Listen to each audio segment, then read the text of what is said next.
Hey everybody, how's everyone doing? It's been about a month since I recorded a video. Uh, Hope everyone's doing well. Me, I'm just hoping that everything's gonna get better because it's been a bloody hell since I last left you guys. Construction is still going on. Could you believe it? Still going on.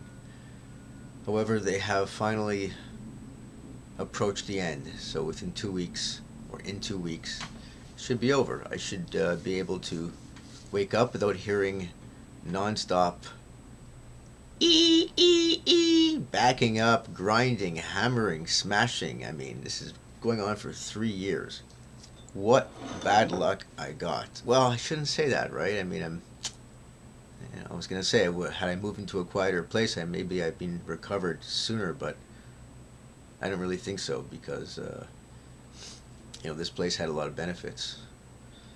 Uh, I have some stories for you guys. One, I'm going to tell you right away. Well, first of all, let me tell you something about why else I'm recording this video. Because, well, let me start by telling you that when the government, the Liberal government, came into Canada, the first thing I did, because I knew the Prime Minister from a long time ago, he's my age and he's from my city. So I had seen him around. I felt very comfortable with him. I felt he's one of my friends in a way, or someone just like all my friends. He's very similar to me. I just know it because he grew up here. And he hung out on the street. That's basically one street over, the main. Um, so when he first got elected, I fired him off an email and I just said, you've got to go for marijuana legalization. I said, that's the winning formula right now. I said, you can't lose, against the conservatives that we were going against, who were basically totally against legalization and we're increasing prison fines.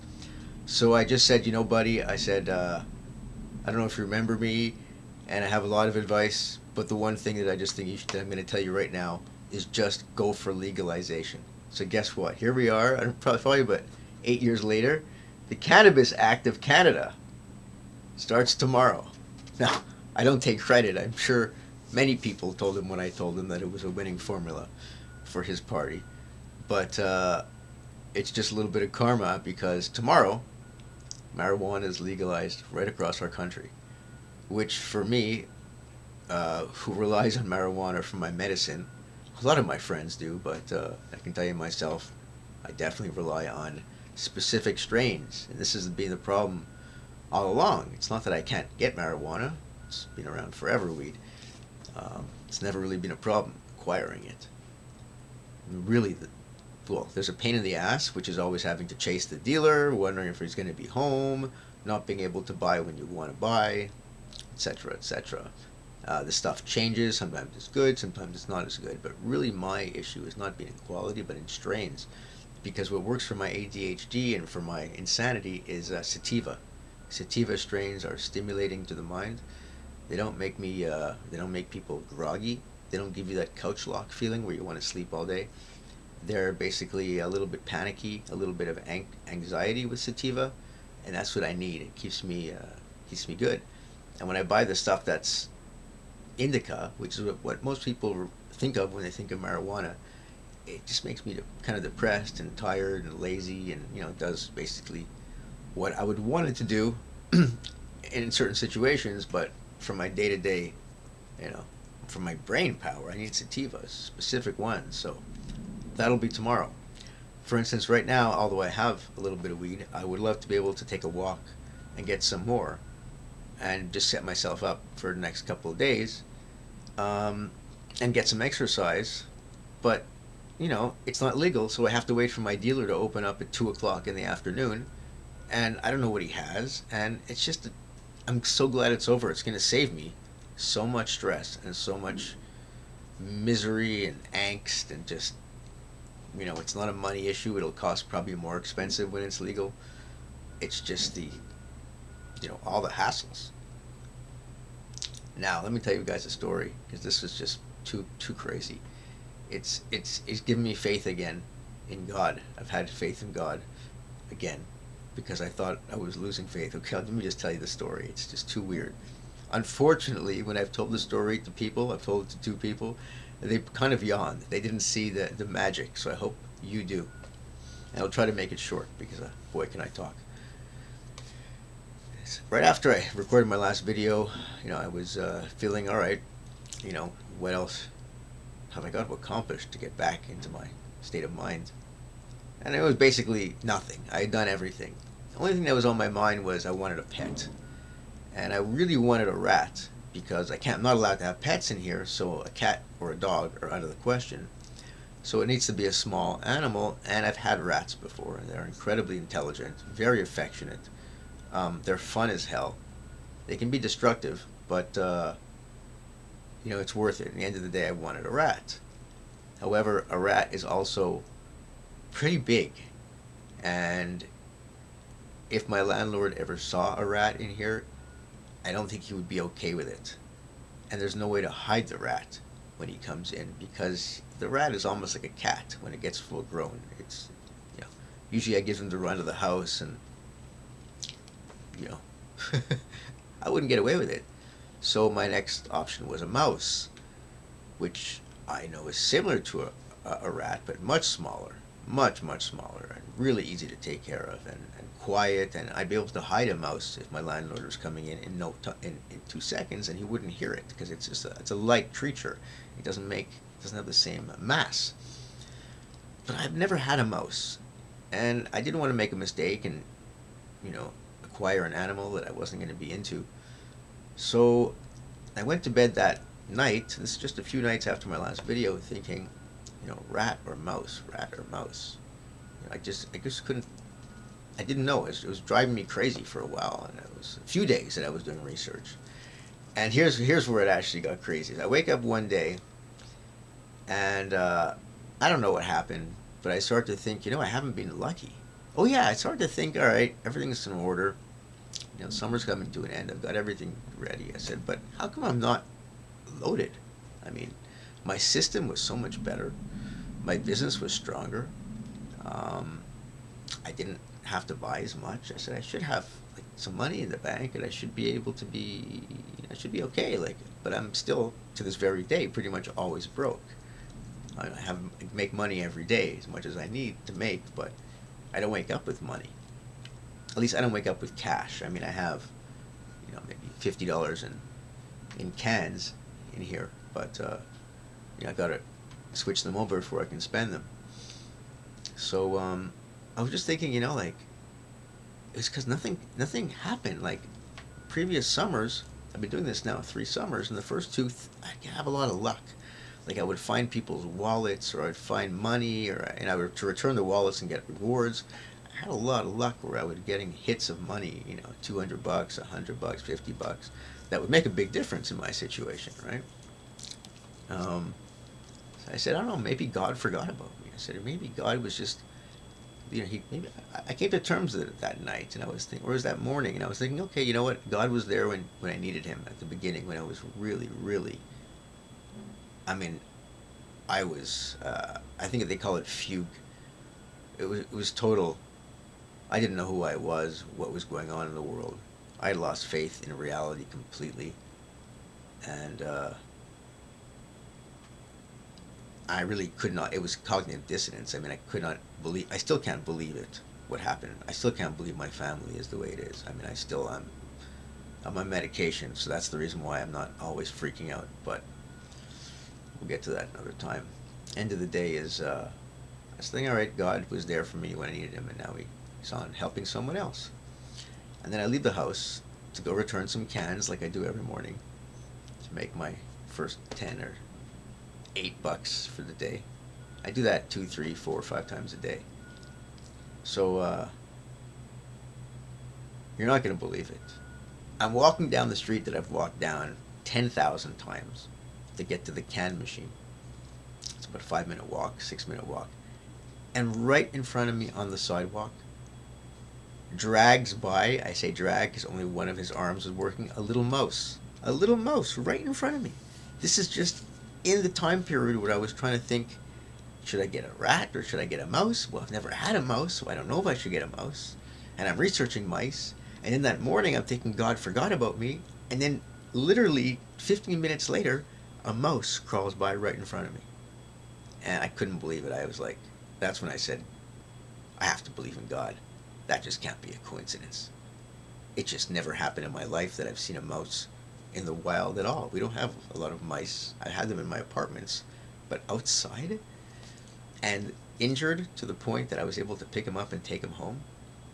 That's what I did. It ended up being a female.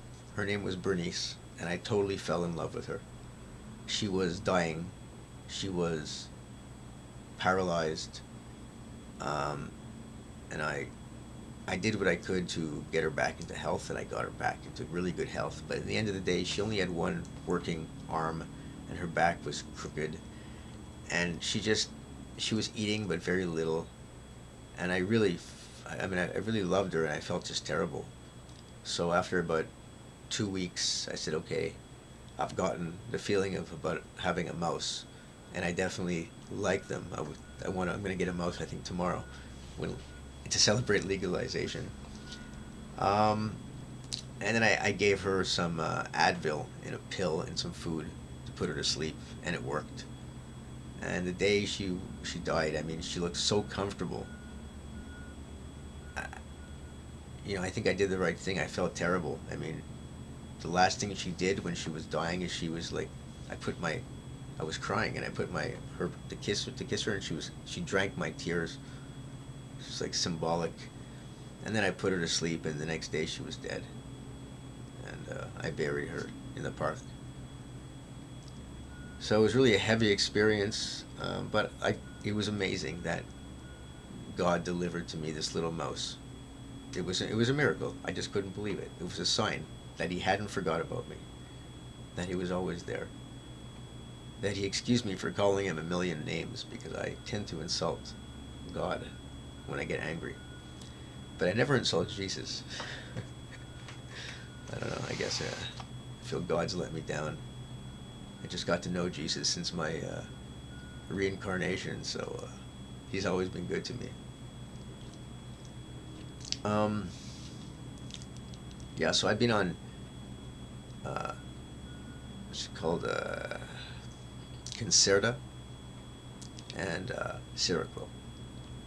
The Concerta it works really well for me. The only downfall is that it makes me a little bit unemotional. It takes away my emotions and makes me a little bit boring. I don't have the same drive. I can focus, so I can learn really well.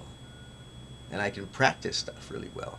But I don't have that spark of creativity that I get normally, naturally, or from amphetamines. Those really give me those are really, really good.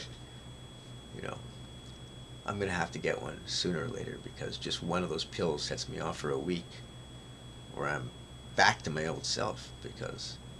So let me tell you something. And the Seroquel is just terrible. It's the reason why I might look a little groggy and crappy to you, black eyes and half dead. It puts me to sleep, works like a charm. I'm asleep in 5 minutes every time. But unfortunately, I wake up still at the same time, just a few hours later, and then I'm groggy for the whole day and unrested, and they're really bad. They even make me psychotic sometimes if I wake up and I'm just not haven't slept well. Like right now, if I went outside, I'd probably get psychotic, angry at people, because it's just not. I mean, I see myself in the camera, and my eyes just look half asleep.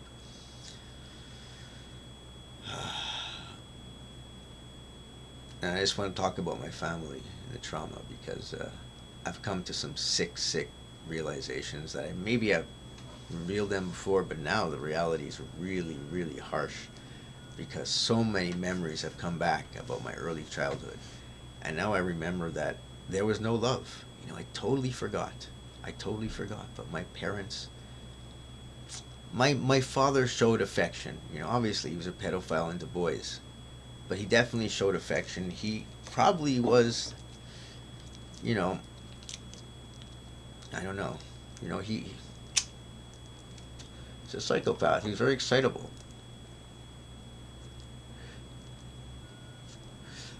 I don't even know if he's.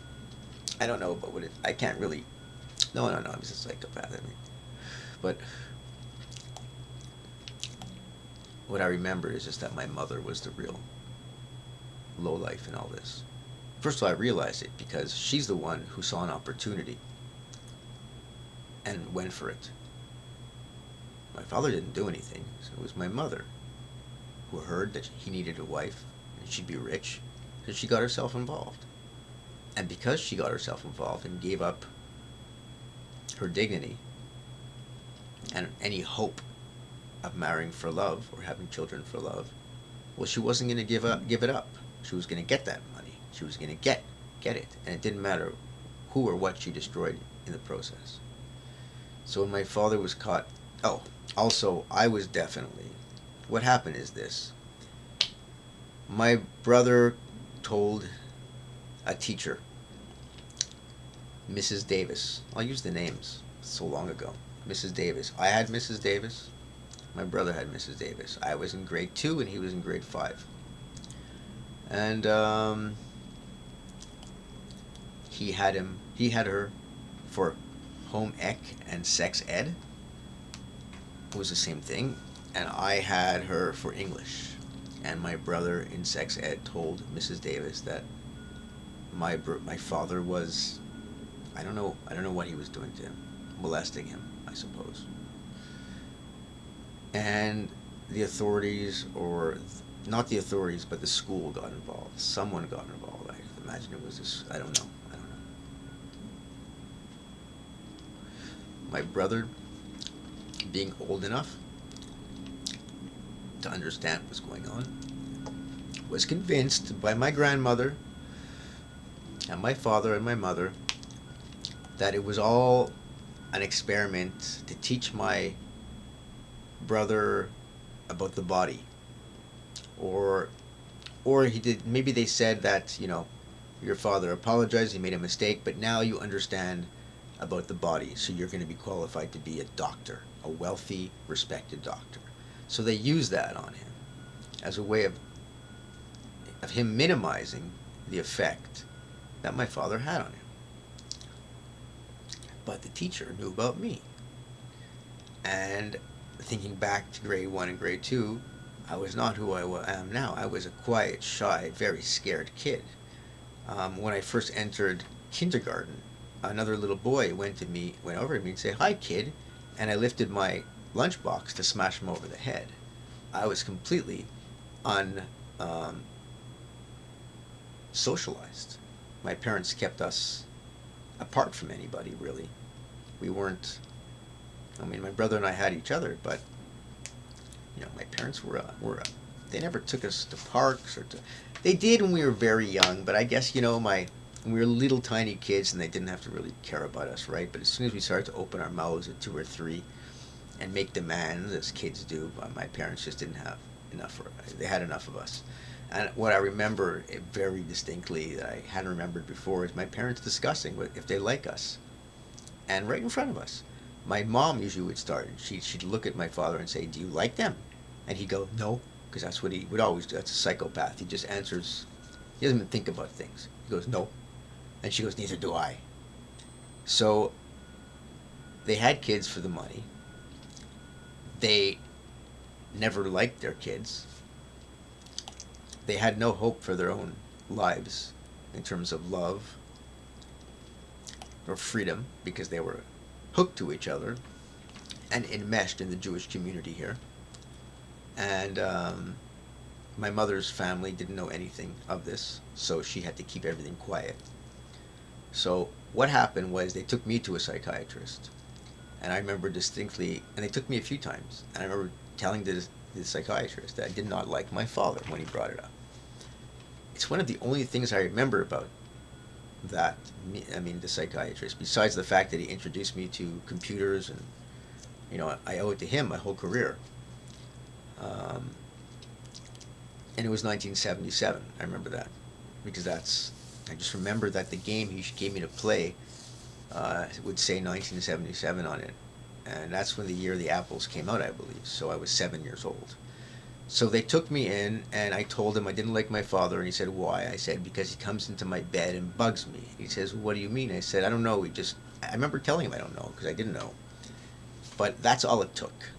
They made sure that my father could not be around us because he was obviously trying to molest me, and they knew that it was just a matter of time till he did something, and of course he did. Right, I told you that I remember him ejaculating on my face when I was a little 7-year-old boy, and waking up to my mother screaming, "Oh my God, oh my God," and that's why she's a real bitch, because at that point she should have grabbed her kids, say screw the money, or sue him, or do something smart and get out of there. Now, maybe because it was in the 70s, she couldn't, but I don't think so. I think it was because she was addicted to cocaine, and she got in there for the money, and she had no, I don't know. Maybe after my father ruined us, so to speak, my mother no longer loved us because we are now like destroyed. We probably had personality disorders after that. And she would always say, "They're not my kids, they're your kids." And he would say, "They're not my kids, they're your kids." So who knows? I don't think either of them ever wanted kids. And they were probably too young to want. When they had them in such an awful situation, well, how could they love us? So, their goal was just to, so I tell the psychiatrist that my father is coming in my bed and buggering me. And he's no longer allowed in the house. So he becomes a traveling salesman for seafood. A total lie that I believed for 40 years, that he was going overseas. Even when I started all these videos, I said my dad was a traveling salesman. He was a salesman. He would go to Nicaragua, Venezuela, all these South and Central American countries to deal in seafood, but he was actually there to molest children. Now I'm looking back on it and I say that was true some of the time, but the overarching story really was that he was living in our city, downtown, basically because he wasn't allowed being with us. He was probably put through therapy and was living his life without his family. And we were only 7 years old, so he had to do this, I think, for 3 years. Of course he didn't love us. And every time I would see him, maybe we were allowed to get together, I'm sure, with my mother, but not with my father alone. That's why he can't live with us. My father would be mean to me because we're not friends. And he wouldn't talk to me. And his whole life, he gave me the cold shoulder. And I never understood why, except that I didn't like him. Maybe he knew that. I don't know. It was just a weird relationship. My mother, remembering from my childhood around those times, she was just completely uncomfortable all the time. She didn't know my father. He was her friend, maybe, I guess. But this wasn't a man she married out of love because she felt comfortable with him. And now I remember her sitting in the car just asking him questions. Where are we going? What are we doing? Like, she had no idea what was going on. She just married in for the money, started to snort cocaine from day one, and everything else was a blur. So even her kids, I believe, were just like, and I'm thinking I was a mistake. I am sure I was a mistake because they only needed one son to carry on the name. And when I asked my mother why she had me in the last couple of weeks, when she kind of confessed to me a few things in her total coked out state, see, she never showed up coked when my brother was alive. The second my brother died, or not the second, but after my brother died, she figured the secret died with my brother. And my brother was also the only real conservative in the family. I mean, I thought my parents were conservative. They pretended to be, but they were a lot more like me. I mean, I'm not like them. I'm not immoral, but I went to nightclubs. I hung out with a lot of gay guys and trannies, and I was in the rave scene for 10 years. I managed a nightclub. So I liked the after hours and I liked the nightlife. Like my parents, apparently. Although I'm not sure if my mother likes the nightlife. I think she just likes the cocaine and this. No, I guess she likes her. Actually, she's a stripper, and my ex-girlfriend was a hooker, and she didn't really like the nightlife. For her, the nightlife was being a hooker. They can't have. I mean, some of them I'm sure can, but many of them I think they can't have fun, right? Because they could go to a club and they see all these couples in love and people there just to enjoy their freedom of life, and they're actually on the job. You know what I mean? They have to do. They're slaves in there, so they don't like clubs because they only see the worst people in there. My father, I think, I'm not sure of my father, but I know he met my friend at a gay club, right?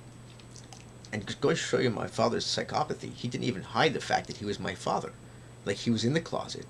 He meets my friend at a gay club. My friend is with his girlfriend, so it's not even like my father thinks he can pick the guy up. And he just acts like nothing is weird. And when my friend told me the next day, he was at my house, and he said, hey, I saw your father at the club. And I said, it's impossible. My father's out of town. That was the time my mother went crazy, and I didn't understand. My friend and I were in my brother's room. It was my father. I was still living at home. And this is when my parents moved away, because my father is a psychopath. And my mother realized my father is going to get caught. And if he gets caught, I start opening my mouth and I tell the world.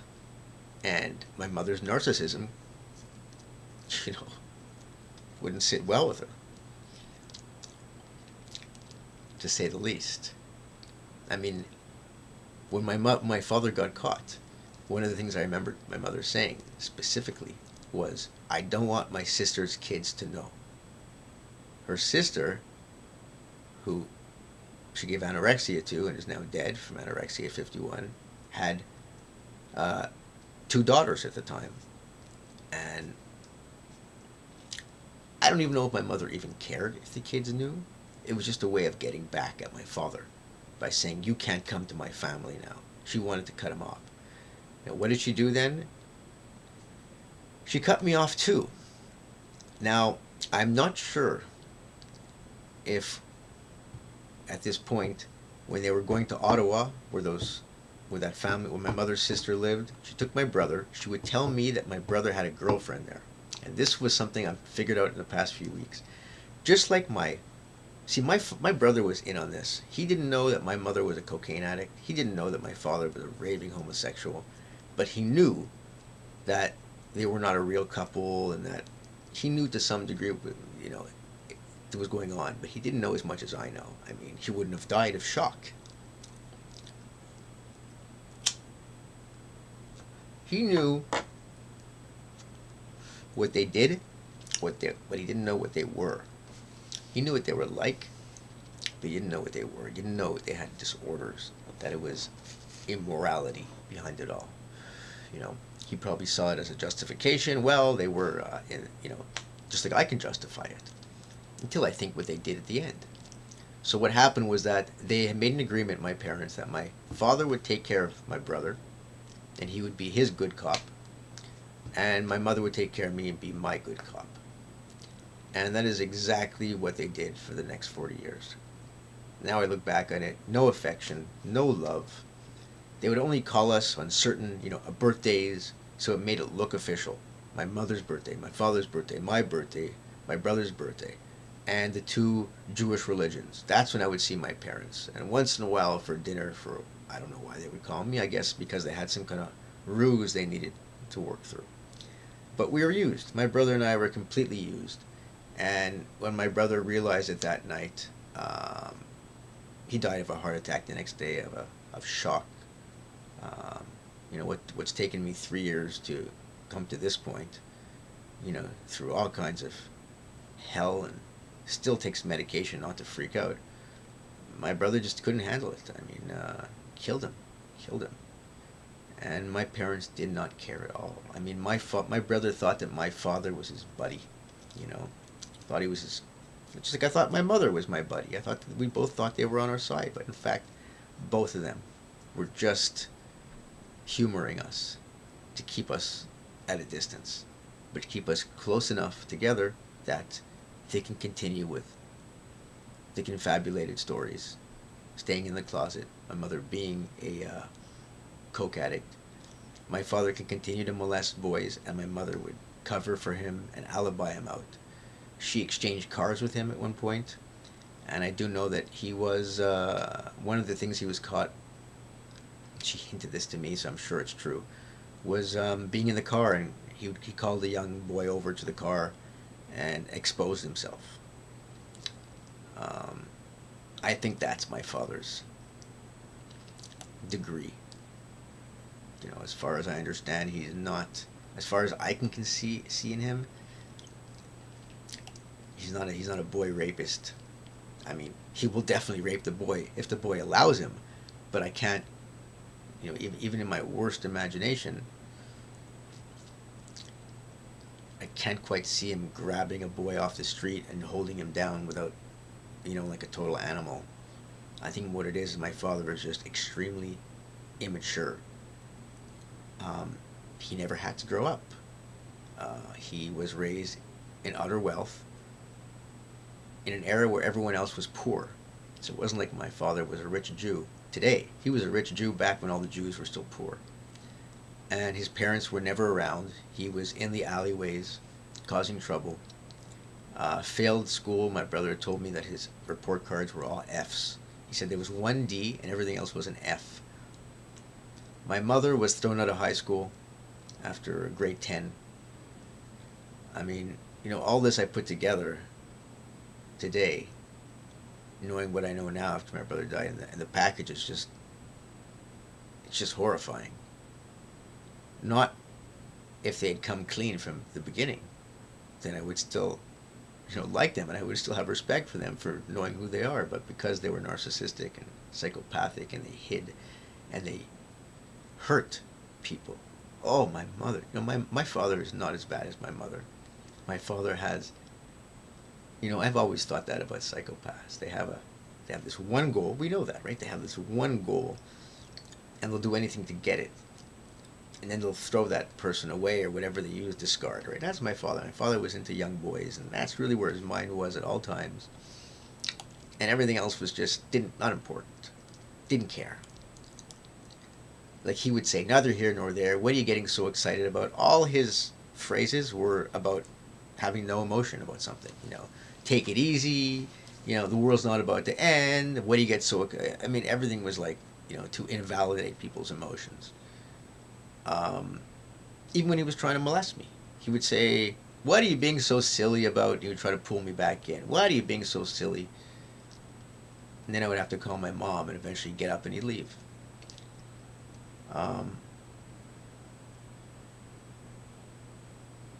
Or I'd start crying. But my mother is a different story. My mother, she wasn't going to let anybody go. She wanted to have full control and have all these people think she's queen of the world, and it worked, I think, for on a lot of people for a lot of time. But as I found out in my research, recently, a lot of people, just didn't like my mother. They knew exactly what my parents were all about, and they just, I guess, didn't have the courage to tell the kids. My cousin who died, I told you my cousin died in a motorcycle crash a few months back, and this was a cousin who I could have seen it coming because he was the younger one of another guy who's also in the same situation that my parents are. I don't know, and I doubt he couldn't be as psychopathic as my parents because his mother is my grandmother's sister, so they're cousins, and his mother is just a sweetheart. How she can be sisters with my other grandmother, my father's mother, I don't know. I mean, night and day. Well, I guess we do know, right? Because my brother was quite an asshole.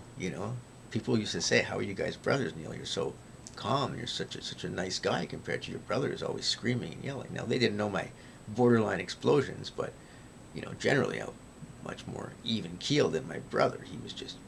He's a narcissist. Overt narcissist, narcissistic borderline. I don't like to say he's a narcissist because he wasn't manipulative. Although he did lie to me for 30 years. Maybe I didn't know the guy. It's possible I didn't know the guy. Maybe he was a real narcissist. Got it from my mother. So, I have not been able to do anything constructive, really. And this is a big problem. I'm recording this video because I'm going to try to start my book again. I started it and I stopped it because all the new things I started to write again came back, and I really had to deal with the fact that my father is one thing, but it was my mother. My mother is just a sick woman. I can't believe that she saw the guy not only molesting and potentially raping her own boys, but molesting other boys all along in her life. And she never did anything about it. She enabled him. And she used to yell when we were young how he was a sicko, he was a bug. She used to say, "He's like a bug, he's creepy." She didn't say why. She used to say because he used to get into business problems. But now I know really what it was. So she had she was human at some point. She knew what he was, but she got sucked into the dark side. There was a time when I first discovered my ex-girlfriend was a gang member and a prostitute and a psychopath. And there was a few weeks where I was thinking, my God, like maybe I should go on her side. She seems to be having a lot of fun. She doesn't give herself any. There's no moral limits, and you know, life isn't all that exciting as it is. So there was a little while there I was considering it, but I didn't. And but my mother did. My mother did. My mother decided at that time, no police. She's just going to hide everything under the closet. Even through the decades of priest abuse and all these things that would come out, probably weighed on her narcissism more and more and more. So she had to cut herself off more and more. This Me Too movement where women are so empowered. My mother was a sex slave and a drug addict who didn't love her, even love her kids. For years she's watching shows about like Oprah about mothers who care about their families, and she doesn't feel it. Anyways, I'm going to stop here. Hope everyone is doing okay. I'm gonna upload this video, and I'm gonna stay on the internet and answer all comments and try to realign my brain for work, for output, and for exchange, interaction, because I'm really good outside. I'm sociable as hell, and I meet people all the time, but I can't seem to translate my life back onto the computer. And I have so many. It's a fucking joke. It's a fucking joke. I'm hoping with the weed legalized tomorrow, it'll make a big difference because I'll be able to order my sativas every day. Always have exactly what gets my mind where it is. Because this stuff is good, but it's an indica hybrid, so it's half sativa, but it makes me happy. Chills me out. It's healthy, but it doesn't make me want to sit down and program. Sativa weed makes my brain go, ooh, yeah. It's a little bit like amphetamines. How long have I been talking my ass off? 38 minutes.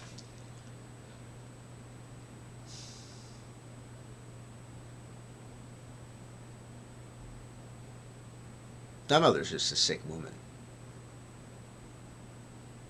People keep telling me to leave it in the past, and I keep telling them, leave it in the past. It was 45 years of my 48-year-old life. I'm trying to leave it in the past.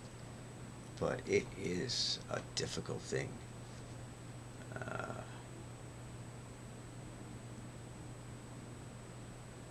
I still can't believe it, I guess. That's the truth. It's just fucking unbelievable. Unbelievable. Oh, I know what I wanted to say. My cousin who died, their parents, the mother, wrote something into the newspaper about missing her son and reminding and warning younger men not to drive motorcycles dangerously. And the father was there. This is the man who scapegoated me for 30 years and may have been the man behind me in the showers with my father when I was a little boy. Now, I don't blame him for that because I know my father was a sick psychopath who probably dragged men in who didn't have any interest really. But anyways, he said he had one little line in the article. He said, no matter what I would have done, no matter what I would have said, my son would have bought that motorcycle anyways. And ladies and gentlemen, on my channel, that is exactly the shitty fucking attitude that my father has. Alright? I don't hold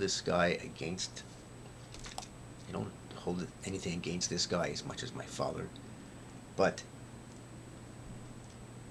this guy brought him into his business. And what is this guy's business? He fixes cars. He fixes sports cars. He had everything to do with his son getting a BMW motorcycle at age 22 that's worth probably $100,000, and that killed him in the end. And he would have absolutely listened to his father if his father told him not to get it. But my inkling, and I hate to say this, is that he didn't mind his son getting a motorcycle for the same reason my parents didn't mind putting me at risk of my life. They really didn't want us around. I'm afraid that that just might be the truth. Is that they have so many secrets that would have had to come out around their time of death or at the time that they were infirmed or hospitalized, that they were stuck. And that's just a hypothesis. I don't know the way they feel, the truth is. But when he said that there was nothing I could do about it, I'm like, come on, dude. If my son or even one of my buddies, if their son gets a motorcycle, I'm absolutely going to do something about it. It's the one thing I've known for years, that a motorcycle is an excellent way to die. I mean, you can smoke a million joints and not risk your life nearly as much. People think that's because I have friends who have motorcycles, and they've all been in horrible accidents. And I've known people who died besides this guy. And that's because on a motorcycle, you're pretty lucky to have a horrible accident. Most of the time you die. You're flying really fast. You have no protection around your body, a silly helmet. And what people don't understand, this is why I would take my friend's motorcycle, or my friend's son's motorcycle, and I would trash it and let them sue me in court. And I tell them, it's not your driving skills. It's the guy in the car who has to check if something's outside, let's say, and he opens his door and he hits you, and you're going, you're speeding down the street, and you're dead. I've seen so many photos of aftermaths of motorcycle accidents. So don't tell me, cousin, that your son wouldn't have listened to you. All right? That is just weak. And I find now that my whole family on my father's side, that psychopathic, really Zionist side, really, is weak. They're weak. And let me tell you something. When that kid's mother, my cousin's mother, and I guess she's my cousin as well, or ex-cousin, when she wrote that letter, it was very nice. When my brother died, my mother didn't write a letter. My brother's mother-in-law wrote a letter into the newspaper about my brother's life. And you know what my mother told me? My mother said she thought it was flaky. My mother was turned off by that letter. Whereas I thought it was so nice and everyone was so grateful for what she'd done. My sick mother was, I guess, outshone. She was outshined. She was made to look inhuman, or she was contemptuous of my brother's mother-in-law for being human and having emotions. Because they say that psychopaths don't have emotions, but other people say they mimic emotions, whatever. I can tell you my father and my ex-girlfriend both had emotions, but they also mimicked emotions. But my narcissistic mother, I don't really think she had emotions, And I'm going to tell you one way that I remember. I can tell you the difference between someone who's empathetic and someone who isn't. There's something else that came back. We used to go out for dinner. That was basically the only thing we ever did as a family. We never went to films or went to dinner, or we went to family dinners, you know what I mean? But there was they never came to my graduation. My parents never saw anything I did. My brother was a comedian. My parents came a handful of times to watch him on stage. He was up there for 25 years. My father played racquetball. I only saw him play once. I mean, it was a disjointed family because it wasn't a real family. We go out for dinner, and my father would look at me at some point and say, "Hey, Neil, it's good, eh? Ah, it's good." And then I'd say, "Yeah, it's great." And then he'd make some comment about how much it costs or something, and he goes, "You owe me $100." He was he had a sense of humor. My father, he was. My mother, I'm just gonna say that I probably why I didn't totally dislike him. I think I'm a lot more like my father in a way. I'm trying to say. My mother, on the other hand, same meal, every meal, she'd look at me and she'd go, Neil, is it good? And I'd say, yeah, it's really good. And then right away she'd say, oh, mine's not that good. Mine's, I don't know, mine's a little salty. Or she'd look and say, you sure you like those potatoes? Because you're not touching them. Maybe they're not so good. I mean, my mother would just be a what do they call them? A Debbie Downer everywhere. She just, and now I look at it and I think, yeah, it's because she was doing cocaine. And anyone who does cocaine knows it makes you freaking depressed. Um, so it wasn't even like we knew why she was like that. Like sometimes at dinner she would freak out at no time. When we lived at home, some days she'd be really okay, and then some days my mother would be insane. And if we knew it was because she was drinking or addicted to coke, would have made sense to us. We would have been able to learn how to be empathetic. We would have learned how to read faces properly, but we never did, my brother and I, because we didn't understand what was going on behind the mask. But my mother was just insane. And something else I remembered. These are all things that I remembered since my last video.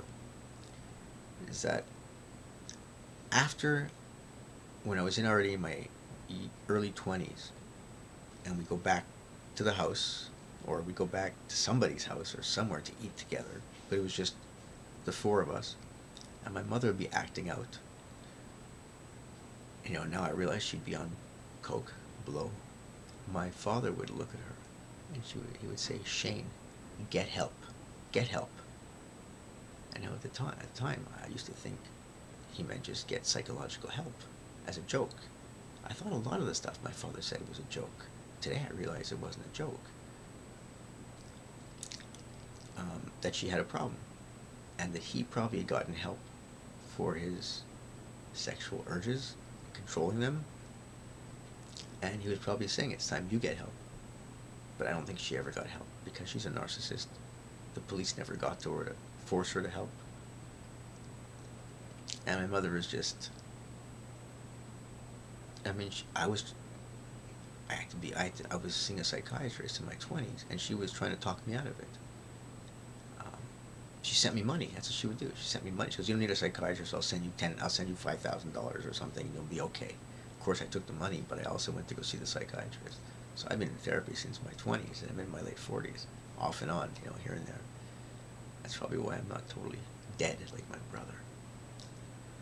Okay, I'm going to stop there. I'm probably talking for close to an hour. I don't know who the hell's watching this, but you must be traumatized yourself if you are. So I'm sorry for whatever's going on in your life. Hang in there. It gets better. Well, it gets more interesting and less torturous. And there's probably a lot you have not figured out yet. So hang in there. Think about it. Go to sleep thinking about it. Think about the things your narcs or psychopaths said to you many times. Like phrases that didn't kind of make sense, but they repeated them over and over again.